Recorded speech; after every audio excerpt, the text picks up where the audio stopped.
bodies are beautiful. You can be beautiful at any size, but not necessarily healthy at any size, if that makes sense. And one of the better stories, I think, is unhealthy at any size, is this idea that if someone has a normal weight, that they are healthy. And that does not mean that at all. Most of us who have a normal weight are still unhealthy. We just don't have that obvious manifestation of disease visible to the person standing next to us in the checkout line. That's one of the sad parts of obesity, is it's visible right there. The other manifestations of poor health that 93% of us have at least one of them, those other ones are hidden. It doesn't mean we're healthy if we're small. And it doesn't mean we're not beautiful if we're big. Beauty and health are two very different things. Welcome to Nutrition Without Compromise, a podcast brought to you by Orlo Nutrition. We believe that nutrition shouldn't be an either or, that you should never have to sacrifice your morals for your health or that of our home planet. Join natural products veteran Karina Belizzi and experts from around the globe as they discuss healthy solutions that are better for you and better for the planet.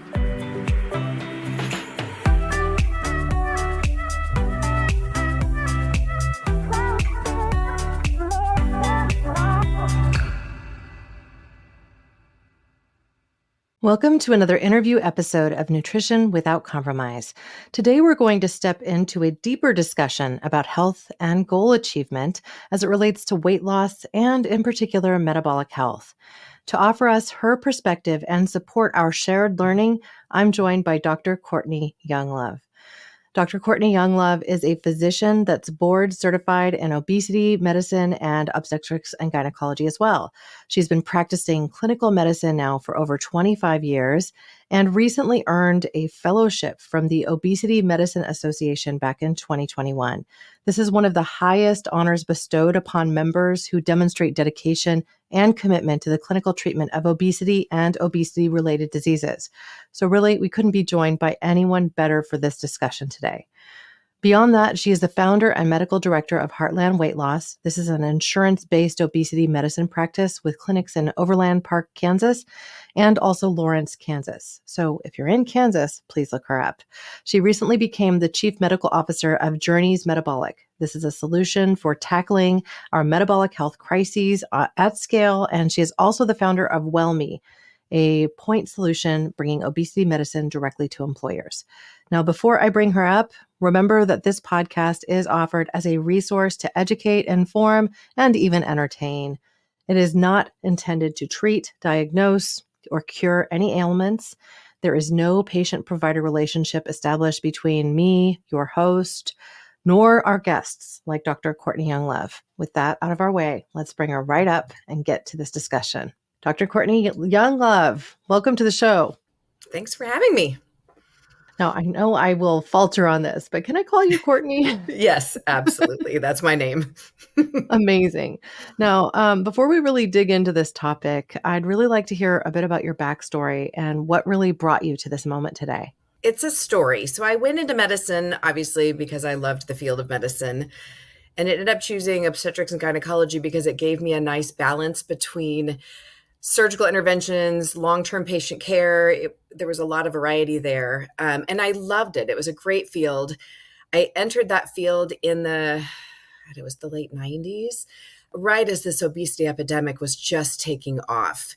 And over the course of my obstetrics and gynecology career, I just watched patients getting sicker and sicker and sicker. And it just felt like we were on this roller coaster that we couldn't get off. And patients kept asking me for help. And I just lifted my hands. I didn't know what to tell them. It hadn't been a part of my training. I was struggling with my own health at the time. And so sitting there, I just felt helpless. So I went to a conference in, somewhere in Arizona back then, run by the Obesity Medicine Association, thinking maybe I'll get something I can use to help my patients. Because obviously the biggest concern that people kept bringing me was excess weight. It seemed to revolve around that. As I put my toe in that water, I started to realize that was a whole field of medicine that I didn't even know existed. And it seemed to be a decent path to learning how I could help patients. So I went down that path. It took a few years to get board certified there, started trying to wrap my head around that practice of medicine and integrate that into a gynecologic obstetric field, which was much more complicated than I could ever realize. And during that path, I also started realizing that weight was also a secondary concern. There was something upstream from weight that really needed to be addressed as well, which led me down the path of metabolic health. And I go down rabbit holes pretty easily.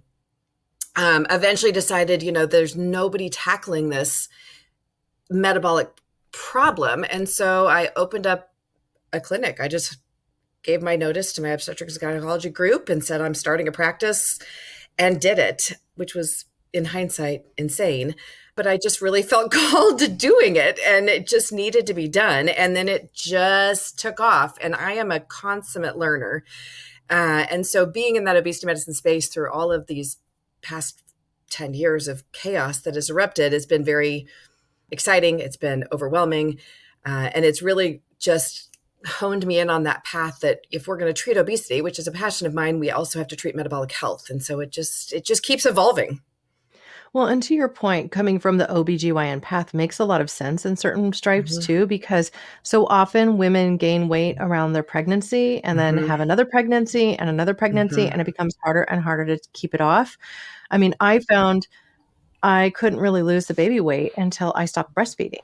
And my Yeah. first child, I had breastfed until he was almost 2. Yeah. It was a lot of extra time to keep extra weight Mm-hmm. on, and then we just get used to it. And then you have another baby potentially, and then you have another baby, and then you're so busy raising children that actually tending to your own health becomes just not a priority. And then you go into menopause, and then that's another hammer that just gets pounded on women. And so it's just a series of events that really makes it so hard for women. Well, and I think, the thing that troubles me about this too is we are acclimated to the idea that this is now normal. Yes. So we get used to it, and then we get acclimated to this idea that it's normal. Yes. Now you are in the center of the country, and I've traveled through Kansas a few times.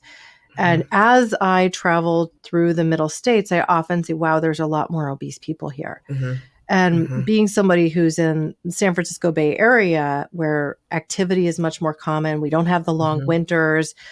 I can go running any day of the year round, and Mhm. find somewhere comfortable to do so here, unless it's just dumping sheets of rain.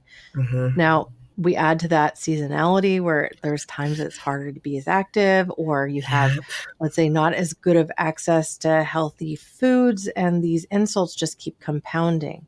So I Mhm. don't think it's an accident that you have your clinic thriving in Kansas, is what I'm kind of getting at here. Right. And it also, to me, is something it's insane that we've accepted this as the new normal. Yes, we have. It's So, even worse in the South than it is in the Midwest, but it's bad in the Midwest, and it's very culturally acceptable. Yes, to have excess weight and to have chronic disease too. I mean, that's where I just want to shake my head. It's not normal to have hypertension. It's not normal to have type 2 diabetes or prediabetes or fatty liver, but we've normalized it, which is really hard. And we've created a story as a country that this is a genetic problem. And so therefore it's inevitable that I'm going to get these things, including excess weight, which makes it even harder to fight that process. so I think this gets to the crux of a conversation that's uncomfortable to have in today's culture world too, because at the same time, we have this movement towards body positivity and Mhm. self-acceptance. Love the skin you're in, which doesn't necessarily mean you shouldn't seek to also improve and achieve health goals.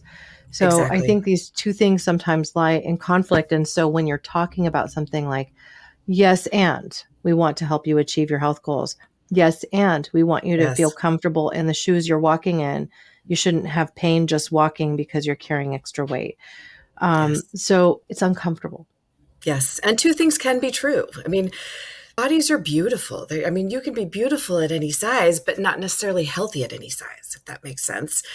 And one of the better stories I think is unhealthy at any size is this idea that if someone has a normal weight that they are healthy, and that does not mean that at all. Most of us who have a normal weight are still unhealthy. We just don't have that obvious manifestation of disease visible to the person standing next to us in the checkout line. And that's one of the sad parts of obesity is it's visible right there. The other manifestations of poor health that 93% of us have at least one of them, those other ones are hidden. It doesn't mean we're healthy if we're small. And it doesn't mean not beautiful if we're big. I mean, beauty and health are two very different things. So, given that you have been so deeply connected to thousands of patients who want more than anything to lose weight most of the time, and sometimes it's just they want to improve their health and they could even be underweight, there are obviously millions of people who are suffering this way. So, what do you think it will take, and why do you think they're struggling to achieve this so much? Is there something that's common and clearly evident to you? Individually, patients want things so badly, and there's so much desire and grit and goals and strength there. I think it's that our cultural environment, it's like gravity. It just pulls everybody right back down again. It's like trying to tell people not to breathe, that you can hold your breath for a while, but then that overwhelming drive pulls you back down again. And for most of us, we're immersed in this weight positive world where everyone around us, it's like a school of fish that are moving. It's really hard to stop it individually when the entire system is pushing us to eat this way, to move this way, to accept this way, to live this, the 2,000 daily choices we have to make that individually affect our health in the context of a greater world. It's just really hard to change that. It's just not an individual choice that we can just say, I'm going to do this and it's all going to be fine. I think we're community, we're a group effort at a lot of things. And that group mentality and that group normalcy is working against us. And so, have you found that there are common threads here among your patients who have been successful at making big improvements in their health?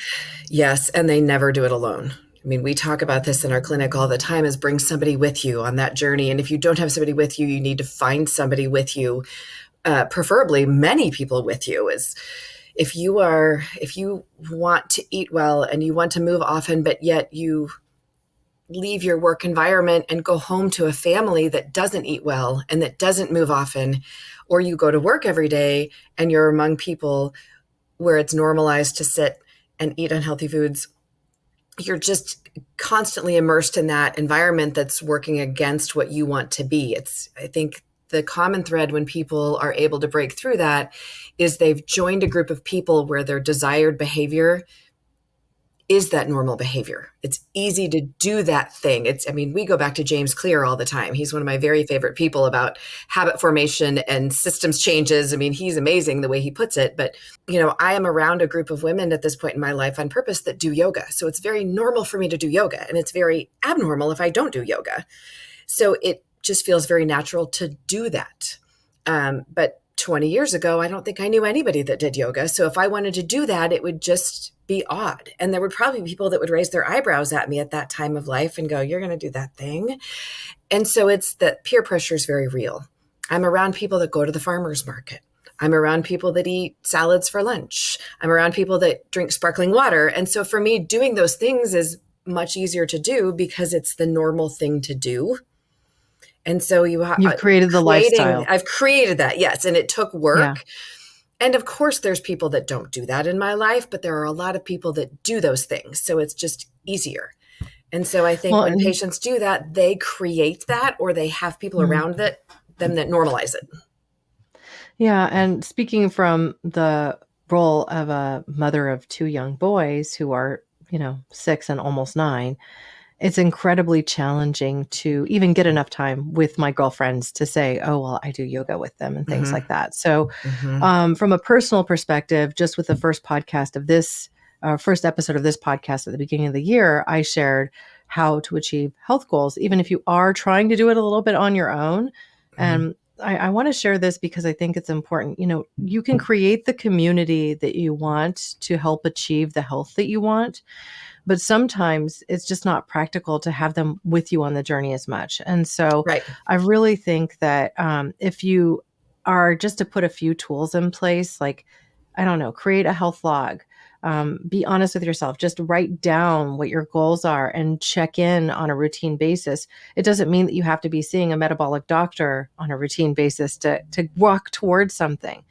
But it really does start with documentation in some way. And I went through and I got the splurge of a smartwatch to help me on my own health journey because, I'm also I think I'm entering perimenopause. I'm still regular and everything like that, but it's on the horizon, right? Mm-hmm. And I wanted to be honest with myself on the daily. The thing that I Mm-hmm. found with young children is it's far easier. Okay, well, maybe I have pizza more often than I otherwise might. I Mm-hmm. had some of those chicken nuggets that came with, frozen. Like I made them at home, but I had some of them. And was I being honest about how much salt I was even consuming? And Right. so this helps me because now I'm logging my food on a device it's connected to my phone. I can just go and like make all those changes really quickly. And on the days where I eat processed food, I was shocked at how much sodium I was taking in. Mm-hmm. And so I don't think people are even honest about this particular thing because you talk about things like hypertension. Well, if you're consuming a lot of sodium, and it could just even be, oh, well, I had canned soup and Right. I had that with like bread that was buttered. And then I had that with earlier in the day, I had a snack bar on the go. And Right. well, there was that jerky I had, right? But it was just a little bit. All these things were just a little bit. Then suddenly you're actually retaining more water and maybe you didn't drink enough water to actually compensate for that. So you're not flushing stuff out the same way. And you actually end up carrying more weight. And some of that's water weight, but it Mm-hmm. goes right into the next day and you have these stores still. And now maybe you're more hungry because you're more actually thirsty and you're not giving yourself enough water. Mm-hmm. And so these things can compound. And just through the course of doing this for 3 weeks now, from my perspective, I haven't eaten any less. In fact, I've most days eaten more because I'm like, wow, I'm really running behind on my calories. And Yeah. my body composition has changed pretty dramatically in just like 3 weeks. So I've gone from Mm-hmm. being, I don't want to give exact numbers here, but I've lost about 7 pounds, which, that's good while retaining my muscle mass, which is really hard Just and actually wonderful. putting on a little bit of muscle mass. Now, I'm also lifting heavy weight. And so that wasn't entirely surprising to me, but to even maintain while losing weight is really, really hard. Mm-hmm. And sometimes it takes a device or even like a body composition scale Mm-hmm. to help you track those things along the way so you don't lose weight unhealthfully. And Yes. eating more is sometimes it makes like you're like, oh well, I'm not really that hungry, but I haven't hit my macros today. And that's the thing I have to keep Mm-hmm. reminding myself, like I need to get enough calories to be able to lose weight without going on this pendulum swing of weight loss and then weight gain, weight loss and then weight gain, right? Yes. That's a terrible scale to be on. That yo-yo is awful. When we watch body composition, that yo-yoing effect is terrible. So hard on the body. And it also makes it harder to achieve your health goals because your motivation starts to wane, right? So Right. you're suddenly like, well, I did all this work and now I weigh 5 pounds more, but I did all this work. Like, why is it going Right. like this? And it's going that way because you weren't able to stay consistent because you weren't actually nourishing your body enough. Right. And that's one of those keys that as I got into obesity medicine and started really digging into pathophysiology is most of the time when we have excess weight, almost all the time actually, we have something called insulin resistance. And with insulin resistance, if you drop caloric intake and you don't have the normal metabolic flexibility that we're meant to have, which is a function of insulin resistance, the body will cannibalize muscles in order to create substrate for energy. Hmm. And it will lower metabolic rate. I mean, the body reacts very predictably. So when that insulin resistance piece is flipped and then we starve ourselves, we all of a sudden decrease our muscle mass and decrease our metabolic rate. It's very devastating. Hmm. And that's the body trying to find homeostasis. With metabolic health, you've got to fix that insulin resistance piece. Then you can lower the caloric rate. And guess what? Your hunger hormones do not compensate and your metabolic rate doesn't decrease. I mean, it's just a different method and it's a more long term method to achieving weight loss than starvation.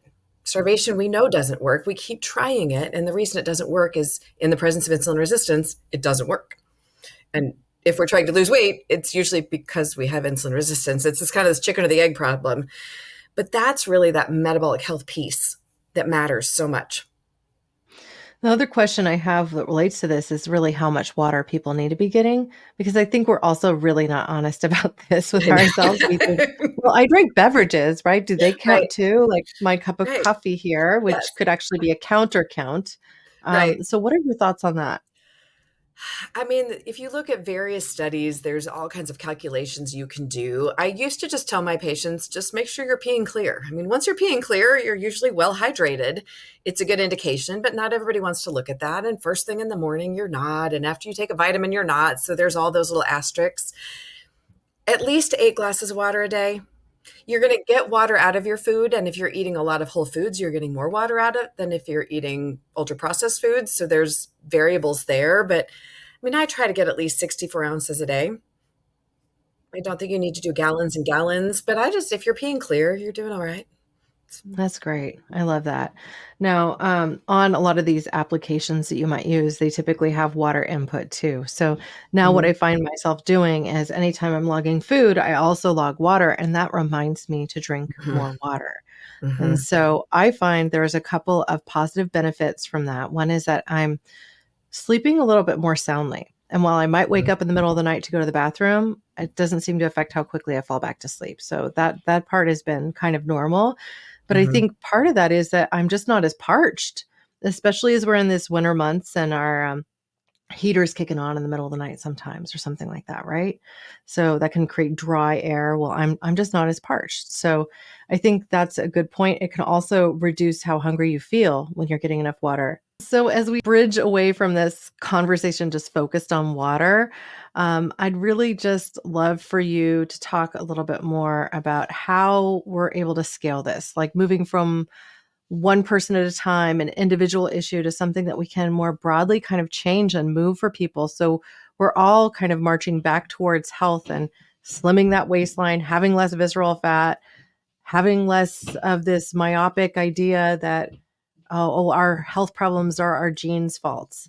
What do you see moving? What do you think we can do? It's going to take multiple entities in multiple realms. And I think a big part of it is a lot of our incentives are aligned away from that. And that to me is the bigger problem is most of us individually want to be healthier people. I mean, if you talk to anyone, they want to feel good, they want to be vibrant, they want to play with their children, they want to live long, they want to interact in the world without feeling run down. And it's that gravity that pulls them back. So I think we have to change things from a top down and a bottom up at the same time. And the top down piece is the really hard piece.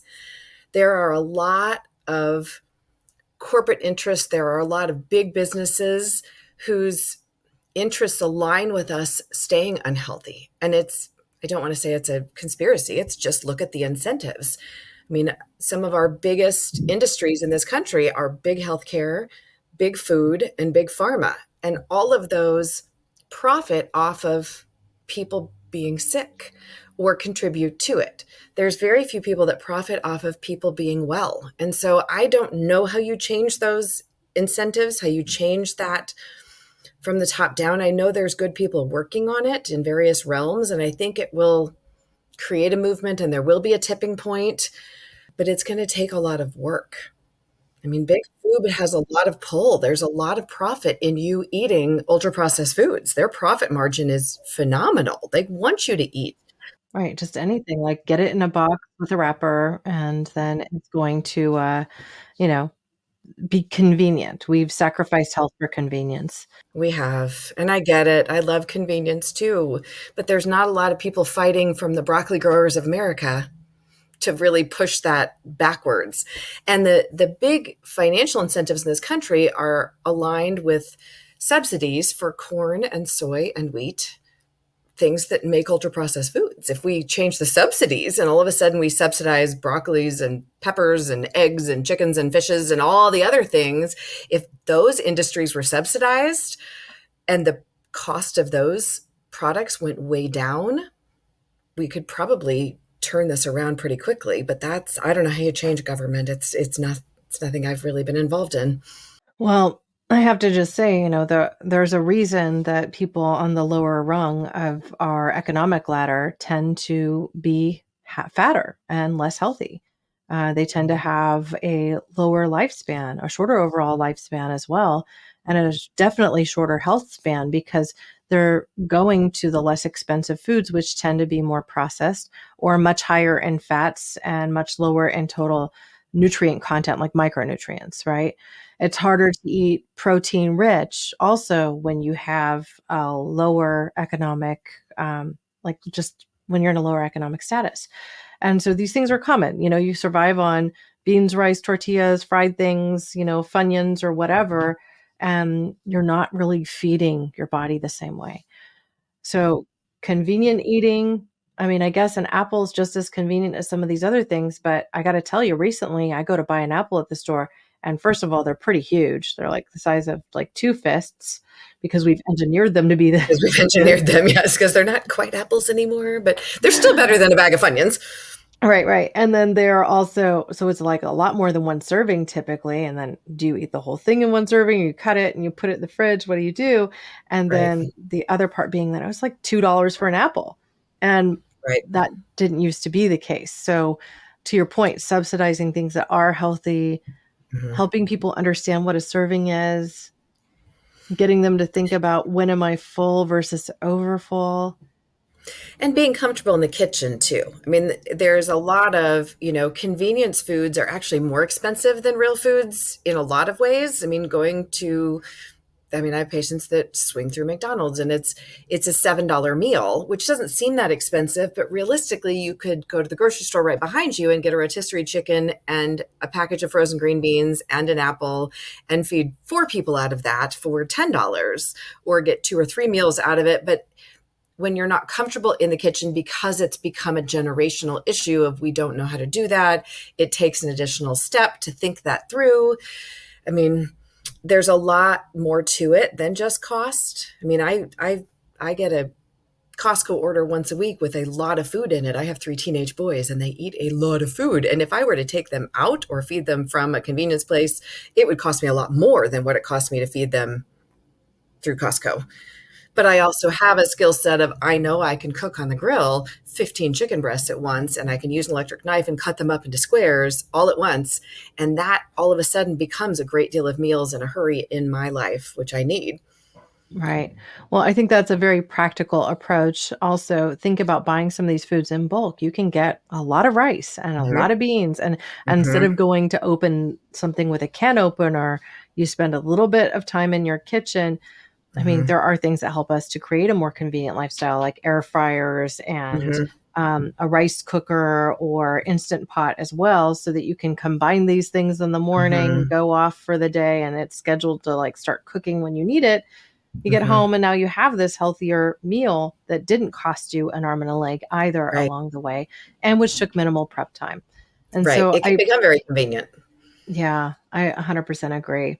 Mhm. So And yeah, I one, mean, I was a single mom with 3 kids for many, many, many years, working as a gynecologist. So you can imagine my hours. And so I really, just out of absolute necessity, had to figure out crockpot meals and mass production of of food.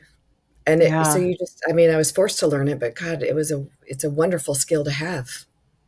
yeah, and with you, I have the things that I buy at Costco, but I also have built in a commitment to shop twice a week. Hmm. So I'm getting fresh produce twice a week. I Hmm. do one middle of the week and one on the Hmm. weekend. And the weekend jaunt is to the farmer's market where I'm buying Hmm. local produce without any packaging at all. So it's not wrapped Hmm. in cellophane or anything like that. And then I look at my midweek shopping venture as more of the pinch hit, like, okay, what started to go or what do I need more of? Yeah. And also the things that aren't available at my local farmers market because they weren't in season here locally. Right. So building Right. in these small lifestyle pitches, then suddenly I've got healthy food that's fresh, that's Hmm. prepared in my home for the most part. We eat out rarely. Now, Yeah, this me week, too. as I'm having my cabinets refinished, I got takeout one night, and I was surprised at how much it cost me and one one stretch. But then I It's a was like, lot. okay, this is lunches tomorrow, and I will tell you there was a lot more salt in that food than I would typically put in my own too.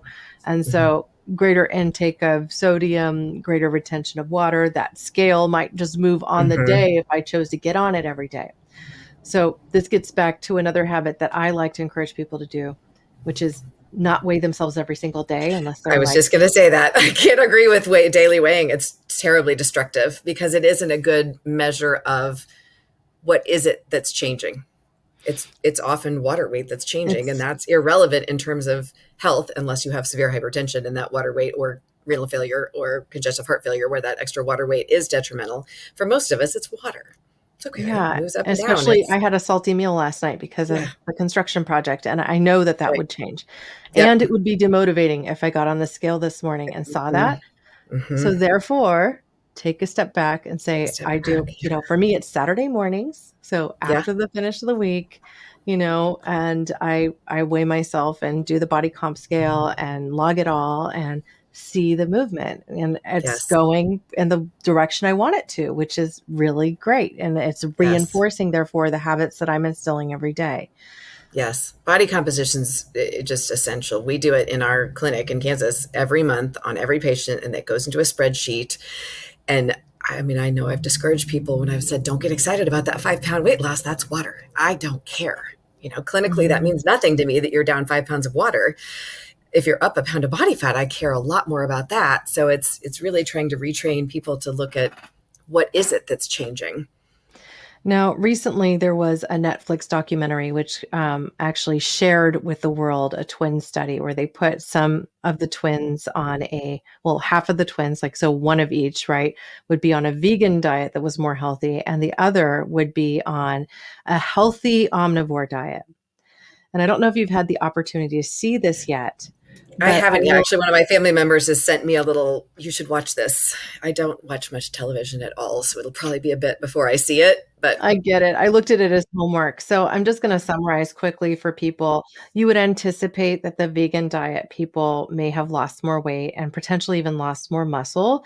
But because their diets were so healthfully architected with total calories and macros in mind, what they actually found universally between the twins was that the people who were on the vegan diet actually they they lost more total visceral body fat than the group that was on the omnivore diet, even though they were on comparable nutrients levels and both eating healthy diets. So, what's the primary difference there? Perhaps more saturated fat, a little bit more calorie density, more protein, more meat protein, which resulted in a slight difference in this capacity. Now, depending on how committed these twins were to the lifestyle, some of them did better than the others. And I think outlook also had something to do with their success. But I think that was really interesting because I had thought that the vegetarian vegan group was potentially going to lose more muscle mass, and that didn't prove out. yeah, I'm fairly agnostic in terms of vegan, vegetarian, keto, paleo, all the different things. I mean, I think the key for all of them is whole foods, Hmm. right? And if any diet made up primarily of whole unprocessed foods is going to have pretty good health outcomes. There's going to be tweaks there. Most of the meat in this country, I assume they were in this country. I think it was a Stanford study, wasn't it? Most It of the was meat in Stanford, this yeah. country is very ultra processed, and I didn't look at how much it was. Are they eating processed meats? Are they eating grass fed beef? I mean, I think if you were eating a paleo diet made up of grass fed beef and free range chickens and free range eggs and wild caught salmon, the health benefits are probably phenomenal. But if Hmm. it is USDA beef, grain fed beef, and it's processed pork and it's antibiotic fed chickens and these terrible eggs that have almost just pale yellow yolks, Yeah, it's I not know. great healthy protein to start with. It's still better than an ultra processed food diet. So again, it depends. What was interesting about this particular study in the Netflix documentary is that they monitored and gave them like, this is the meal, this is all the food you're going to eat, so kind of like a meal kit delivery for the course of Oh, the good. week at the Yeah. beginning of the study, but then they translated it to, okay, now you go and do the shopping and you put it in practice. So Hmm. that's the less regimented. So I imagine that the health of the meat sources they were getting Probably probably went shifted a downhill. bit Hmm. because people make decisions based on price. Oh, the organic They chicken's this do. much and the Right. not organic chicken is this much. The same thing with eggs. Like I pay Hmm. for a dozen eggs close to $10. Most Hmm. people are paying closer to 5. So Right. it does vary. I It also, does when we vary. eat omnivore food, like I made the choice to go regenerative organic. And Mhm. so I'm buying meats in bulk that are shipped to me from regenerative organic farms. That costs a little bit more and Mhm. it's Often a lot driven. more. Yeah.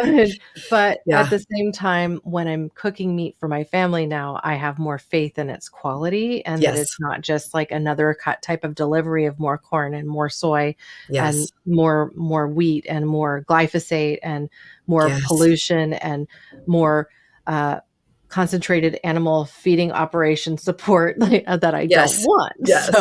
I always tell So my patients, you are what you eat, but you're also what your food eats. And if your food's eating Roundup and corn pellets, then you're essentially eating Roundup and corn pellets. Just terribly sad, but I know it yeah, all makes yeah, sense, right? And it's yeah, terrifying and yeah, hard, yeah, to keep all of that out. So I yeah. think the message It's here is hard. just, get into the kitchen and try to Yeah. be mindful of your sources of foods, right? And do the best you can. I mean, I have a small urban farm in Kansas, which is funny because I grew up in the middle of the city, but and I had chickens for a long time and their eggs were phenomenal, but it was so much work. And I finally was like, I'm just going to go buy these eggs at the farmer's market. It's really not worth the upkeep that it requires to keep chickens and keep the predators away from chickens. And when it's below zero, keeping the heater going in the chicken coop. And it became more work than it was worth. Yeah, unless It you is love hard. it. It's like Yeah. really a Yeah. lot Didn't of love it. work. I do grow a lot of my own food just because that's fairly easy. But it's a lot of work. So Mm, there's a lot of nuances there.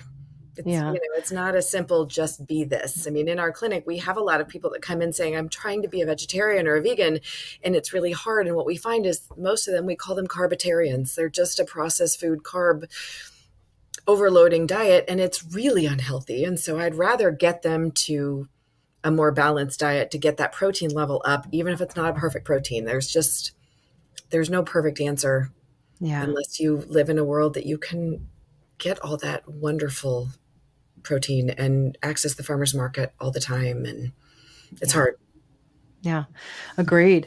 Now, there are also solutions like I can buy rice and regenerative beans and stuff like that and store it in dry state and Mhm, then soak them and cook them as needed. And that's an mhm, inexpensive way to get enough protein and to have it be plant mhm, sourced and mhm, more locally sourced as well, because there are some regenerative farms here in California that I can go to for the beans and grains. mhm, Um, harder to get to, maybe a little more expensive, not something I can just buy off the grocery store shelf for the most part. So again, it takes a little extra effort, but it's all mhm, about how much you want to put in and what's going to work for you and your family. mhm. And where your priorities lie. I mean, Yeah. most of us, I mean, life is busy. I mean, I get it. Most of us have a limited amount of time. Most of us spend several hours of our day staring at a screen, not because it puts money in our pocketbook, though. It's because it's joyful and pleasant. And if we allocate some of that time to food preparation, but we also have to prioritize it and then we have to be comfortable with it. If it's going to take away our precious time and energy and we're uncomfortable doing it, and the people around us don't want us to do it. I mean, again, that's just hit after hit after hit, right? Yeah. If the kids are going to whine and cry about this because they want frozen chicken nuggets, at the end of the day, you're probably going to cave because it's your extra time and your extra effort. And then it's an emotional battle and your relationship is going to be strained because of it. I mean, there's just a lot working against us. But I think, the more we do it, the more it becomes normal, the easier it gets. The Hmm. more you do something, the easier it gets. I mean, my children have fought against me and our dietary patterns for a very long time. And, it kind of is what it is. And as they start driving, and I say, well, now you can take your hard earned money and go buy that stuff. I mean, I'm not going to say you cannot, but at the end of the day, you're going to come home and it's going to be free to eat the healthy food here. I'm going to Yeah. win some of the time, not all the And time. eventually they'll come back to these habits. That's what you see with I people keep as they hoping. grow up. Yep. Yeah. Yep. That You know, hopefully will I be normalized to them. I think all children at the early phase go through this carb loving perspective where it's like all they want to eat is fried and like white and not very nutritious. But I still commit to making the food that the whole family's going to eat and I serve it and it's like, well, you'll eat if you're hungry, you're going to eat it. And Right. If you're hungry, you're you going know, to eat it. If not, you're going to maybe be they hungry want to till go tomorrow. get And a guess what? You're going to eat the next one. exactly. So, Now, another I don't want to call this a fad or a craze, but it's seeming almost that way. But so many people are now going to something like Ozempic or other newer anti-obesity medications that have really exploded in popularity as one of the ways to treat this health epidemic we have of obesity and metabolic dyshealth. Do you use them in your clinic? What is your perspective? I do. I mean, we've always, as an obesity medicine clinic, said these are wonderful tools to have. We have very little coverage for the newer anti-obesity medications in the Midwest. They just really, it's very difficult to find an employer that's covering them. So those have been almost out of reach for many of our patients. But we've used the older anti-obesity medications for a long time, not in the same way that the narrative is really taken off. We've always looked at it because we're working on metabolic health. We work on this idea that you have to get that metabolic flexibility back. And doing that is a multi-step process. These anti-obesity medications do two things, and not at the same degree for every person. There's a lot of nuances there, but they do decrease the physical hunger hormones that make you just physically want to eat. And then they decrease the food noise piece.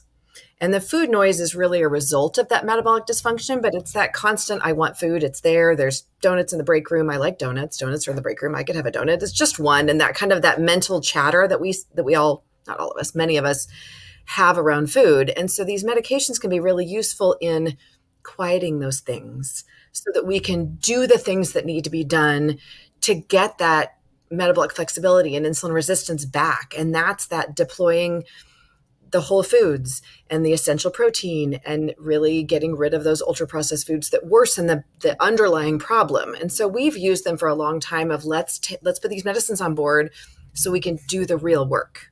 Now, there's obviously people that just put those medicines on board and go, oh my God, the food noise is gone and I'm not hungry, so I don't have to do that work. And those are hard. And those are patients we really struggle with because why do that hard work when you're just not hungry anymore? But the problem is when the work doesn't get done, when that space is there, eventually biology kicks in. Eventually the hunger hormones come back. I mean, the newer medicines hold them back longer, which is lovely. But if you stop the medicines or if you kind of hit that ceiling, then those hunger hormones start to come back. And guess what? If that underlying problem is not fixed, those hunger hormones are back. You're hungry and the food noise comes back and then you're back to square one. So we look at them as wonderful tools to get the hard work done, not just to quiet the noise and get rid of the hunger hormones temporarily. It's just a different way of looking at it. So it's not very sexy, but it's very efficacious long-term for a lot of people when they do it that way. So they're there. And what we do see all the time, and the reason we're really adamant about body composition analysis is, like I mentioned earlier, when you have insulin resistance and you drop the caloric load, the body goes and cannibalizes muscles to get a fuel source. And so if we watch that body composition shifting for the worse, if we all of a sudden are losing lean mass, we're not losing fat mass, that's a huge red flag to me that we are not eating the way we should be eating while we're on these medications. And much to our patients' dismay, a lot of times we take them away. I mean, I don't want to be a part of someone losing muscle mass as they age. It seems like a terrible thing to latch onto as a physician. I don't want to create sarcopenia and frailty as we age because we're being a part of cannibalizing that muscle mass. So it's kind of that science of obesity medicine, metabolic medicine versus just taking a drug from your med spa. So sarcopenia, just so people are not confused by this term, is literally the medical term for age-related muscle loss, right? Mm-hmm. Mm-hmm. Yeah. It's just not having enough muscle mass for the body you're carrying, for the bones and the organs and the fat mass. I mean, we definitely have what we call sarcopenic obesity, where we have excess weight, but it's disproportionately adipose tissue compared to the muscle mass. And those patients are very, very sick. Yeah. So in this case too, to carry the body. Yeah. I think, what do they say? Like one of the most important health tests that older adults have is the sit test. Like, can Yes. they sit by themselves without like having to hold on to something Mm-hmm. and get back up? And Mm-hmm. I know that sounds really, really simple to people, but the reality is that when we're in our late years, like if you're lucky enough to make it to 90 or 95, that is one of the most important indicators of your overall health, right? Yeah. And your grip strength.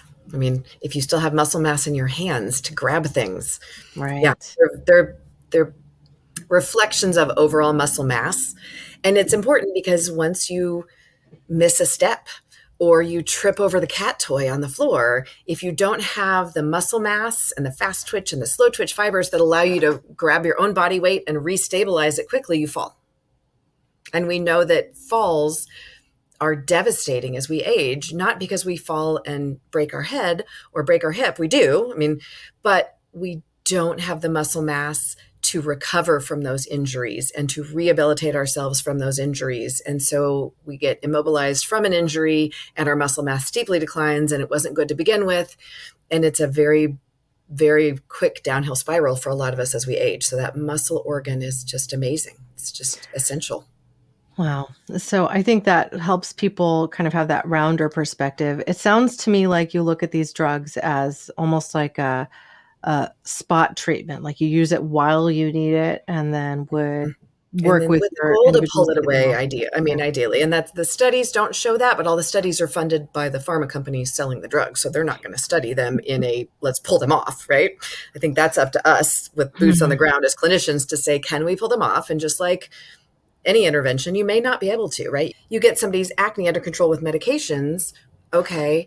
You want to try to pull those medications away over time because now that the acne's gone and they've learned the skincare techniques and they've changed their diet to get rid of the foods that are causing the acne, can you start to pull it away? And maybe not. There may be some people that really have such advanced disease that they can't pull them away. But I think most people, if we're using them for the right reason, we should be able to wean people off with Well, I the think idea that's that good Lord, life might happen and we might have to restart them 4 or 5 years later because the environment might have totally changed. They might be in a new place with new environment and all those controls that they've put in place have just deteriorated. And we might need to relapse and yeah. regroup and stay on it. It is a chronic disease that wants to come back. So if we think about it, really, these are tools. It's not the Mhm. only tool. And there are probably other ways to help an individual get there if they don't need that level of support. Right. Are there particular supplements that you lean to for your patients in general? I'm really curious about how you see things like probiotics or omega-3s as it stands. So, Yeah. with Orlo, that's something that we do. So when our patients come in as a first visit, we usually, and there's times we take it away, obviously, but we usually recommend some sort of multivitamin because I don't know where they're getting their vegetables, where they're getting their foods, if the soil is good quality. We recommend omega-3s, at least 1,000 milligrams a day. We recommend a probiotic, absolutely. We recommend vitamin D. In the Midwest with these long, dark winters, almost everyone I've ever checked is vitamin D deficient. And we know that's worse in patients with obesity. So it's fairly universal. And then some of our patients will put on chromium because that helps with insulin resistance. It's not well studied because no supplements are that well studied, but it seems like a good idea. And that's kind of our initial cocktail. I would like all my patients to get their omega-3s from their food. I would like them to get their probiotics from their food. I would like them to get their vitamin D from the sunshine. I would like all of that to happen. But definitely at the initial onset, trying to fix any deficiencies is very important to me. And then to really stay on that through that acute phase of weight loss when they may not be getting all the nutrients they need. Yes, I think they're all really important. There's probably more, but I hate handing people a whole bucket of pills and saying, Right. let's overwhelm you with this. So I really kind of got it down to like, what are the ones that I What want are the the most? core? Yeah. Yeah, and I think Yeah. I'm with you on that too, because like I've been in the field of health and nutrition and specifically in supplements for the better part of Mhm. 25 years now. And I have to say the basics for me are an omega-3. Heck, I'm in the omega-3 industry for this length of time for a reason. Yeah. This is probably the one of the most studied areas of health when it Mhm. comes to supplementation. Omega-3s and multivitamins really win, right? Yeah. Um, and doing so in a format. Probiotics win a lot. Yeah. I think Well, probiotics are getting probiotics there. too. Yeah, they're Yeah. getting there. But sometimes the research is a little overblown as it relates to specific strains Mhm. of probiotics, and it's Yes. also funded by companies. So Yes. you'll have to take it with a grain of Yes. salt. Yeah. Take everything with So, a grain of salt. Yeah. yeah, but getting the omega-3s in a way where you're not going to burp them up, where your patient compliance will be good. Yeah. With Orlo, we're doing them in the polar lipid form, so they're up to 3 times better absorbed. Yeah. And they also don't burp back on you fishy. I mean, this is which is brought to really you by important. Orlo. So, Yes. listeners of this podcast, watchers, you can use the code NWC10 to get an extra 10% off it at checkout. That includes for subscriptions too. And we're running some cool promos. So check those out. But vitamin D, I want to share with you a couple of things I've learned over the years because I think it'll also be helpful for our audience. I have Mediterranean descent. And so while if you're watching this on screen, I look rather white. I have blonde hair and white skin. You'd think that I'd be able to construct enough vitamin D if I'm not wearing sunscreen and I'm spending time in the sun in the summer months. Not true. And part of that just has to do with my genetics. I'm not as good at making vitamin D from the sun. And so even if I take my levels at the end of summer, which I've done, and I really only wear sunscreen, generally speaking, on my face, and I'm out there, in a bikini on the beaches of Hawaii for some of that summer, my stores are still under 30 and my Interesting. what is it, that UL per DL or something like that, I think. Yeah. And you want to see it over 30, and I'm not there. So I supplement. I make sure that I get between 1,000 and 2,000 IU of vitamin D each day. I'm doing that now with Orlo Nutrition's Immunity Boost because vitamin D is one of the things in there. But there are other ways to do it in your diet. And this is a trick I learned. You can take mushrooms, any mushroom that you have that you're cooking with or that you're using in your food, and just expose them to light for about a half an hour before you use Really? them. If you put them out in the sun, or if you put them out even on your counter in the windowsill, like literally just get them out in the invisible light for 15 minutes to a half hour. And then when you cook with them, their stores of vitamin D have more than doubled. So it's a way to get more nutrition from the food that you're already buying and you're already getting. I So had there not aren't very heard many that. That's sources. amazing. Food source vitamin D, like another Yeah. place to get food source is like if you're doing cod livers or something like that. But how many people are going to go to I'm not cod even livers or cod liver oil? Yeah. So usually it's a supplement, and they make tiny little soft gels you can get for rather inexpensive if that's easier for you. But generally speaking, I've learned that I need on average about 1 to 2,000 IU of vitamin D a day in order to keep my stores where I want them. And, that's different for everybody. So typically in your physical, you can get this checked. I'd always recommend you check, don't guess. The same applies to your omega-3s. You can check and see where you're at. We're actually running a campaign now with Orlo where we're covering the costs of Omega Quant's third-party blood test, where you just do a blood spot test and you can actually verify your levels of omega-3 and then supplement for 3 or 4 months and then recheck again. So if you're interested in that, check out the Tested by You program on orlonutrition.com. That said, I really like to leave our audience with some actionable tips at the end of every episode. And we're really at that point now. So, what recommendations would you make that you think are broadly going to help people on their health journeys that they could implement today, especially if they haven't really taken the first step? It definitely comes down to whole foods. I mean, the closer you can eat to the way we're designed to eat is beneficial. And then really working on systems and habits and not outcomes, right? What little things can I do now that over time will compound into a healthier outcome? Instead of working backwards from this big audacious goal, really saying, what could I do today? If I just add a salad to my lunch every day, if I do that 5 days a week for the next 10 years, that's going to have a huge impact on my long-term health. Focus on the little steps, because the little steps compound a lot better than really trying to hone in on the end and work backwards. Yeah. God, I can't agree more. That is such good advice. When I'm now looking at my macros, just looking at 40% of my calories from protein, ideally, or I'm actually more like 30-30. So 30 protein, 30 fat, and then 40% carbohydrates. If I'm tracking that, and an app for me is the only way I can do that because I don't know how many grams of these things are in these Right, foods. But, right. you can use a free app that like MyFitnessPal is a free app. If you have a Fitbit, you can use a Fitbit app. If you have I have Samsung Health, I can use that. And I can just go ahead and log the foods that I'm eating and keep a general idea of what my Right. nutrient spread is, because otherwise I don't need enough protein. I don't need enough fiber, and I get too much salt. Yeah. And I don't think salt is a villain, but it tends to be an indicator of leaning on processed foods more. I was going to say, that's not the salt that you sprinkle on your broccoli that's the No. problem. It's the salt that you don't even know you're eating that's the problem. Right, and Yeah. it just tends to be an indicator of, "Oh, I ate too many processed foods today." Mhm. And Mhm. so I see the same thing happen with saturated fat. Like, Mhm. these apps will auto calculate that, and I will find that I actually, unbeknownst to me, ate way more saturated fat in a given day Mhm. because I ate processed foods, Right. and it's It's not the probably not cheese. the healthiest. Real Right. cheese I or mean, it's just not the cottage cheese you're just cheese. eating by itself or the yeah, Yeah. it's the stuff that's hidden in there that you don't think much about. Mhm. Yeah, exactly. And so that's why I really love where technology has taken us. So I think Mhm. whatever you're doing, you probably have a smartphone. You can have access to one of these healthy apps. Just put it on Mhm. your phone and start logging and see where you are. Because if you know where you are today, then you can plan for tomorrow and the next day make small changes that are going to make a big Mhm. difference with time. Because maybe we aren't 100% what we eat, but we are what we absorb. And if we get the right Mhm. nutrition, we feel better and we actually notice, oh, I did these 3 things today and I feel this much better. Maybe you're more likely Mhm. to keep those habits going. You can't manage what you don't measure. I mean, it comes down to that. Yeah, it does, doesn't it? Well, thank Mhm. you so much for this time today. I've so enjoyed this conversation. You are a wealth of knowledge and an incredible asset, especially to people of Kansas.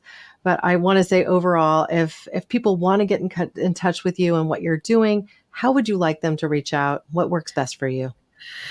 Probably to our company's website, which is heartlandweightloss.com. We're also on Facebook. I think we're Heartland Weight there because it's too long to get the whole thing on there. I'm on LinkedIn. I do a Yeah. lot of things on LinkedIn. Journeys Metabolic is my new company where we're really trying to scale this in a digital format. So journeysmetabolic.com. That's fantastic. There's I will include lots of things to learn. Yeah, go ahead and Yeah, there's put so the much links in learned. there. I will include links Mhm. to everywhere that you've mentioned and more on our show notes, of course. And those who have watched this podcast or listened, you can always go to the website page for this, the blog post page for this, which will include complete transcripts as well. So if you want to read it or if you want to drive further through this information, you can find it there. Now, as far as this ongoing conversation goes, I would really love to invite you back to touch on these topics again and just stay connected here. So I just Absolutely. think that this is really going to be valued content for our audience. Thank you so I much. love talking about it. Thank you very much. To find out more about Dr. Courtney Younglove and the work that she's doing, please visit journeysmetabolic.com, which is the new company that she's working with, and also heartlandweightloss.com. The resources they provide there will help you stay on track with your health goals. Now, as we round out today's episode, I want to remind you again that we are here to support your journey. So if you have ideas or thoughts for episodes that we should host in the future, please feel free to reach out. And if you enjoyed today's episode, I hope that you'll subscribe wherever you're listening or watching and leave us a review, a comment, or even share this with your audience. Each of these actions can help us to reach more people and improve more individuals' health.